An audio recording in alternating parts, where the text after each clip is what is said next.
Okay, we got a 48 NLT, excuse me, a 587 ANO24060, no cool.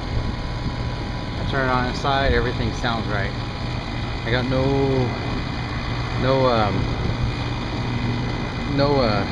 air movement at the filter. So I come up here to see if a duct's loose or what, but oh, you can see that. Take a look at that. Coil is plugged solid. Strip right there. No one on top. That's why this bad boy ain't getting no air. So I get to clean it. Alright. Got it cleaned up. And pulling some air now. So I'm gonna close it up. I'll put this on eBay. Anybody want to buy some quilting material? I got some fabric here. Saw what I got off the coil. Pretty nasty.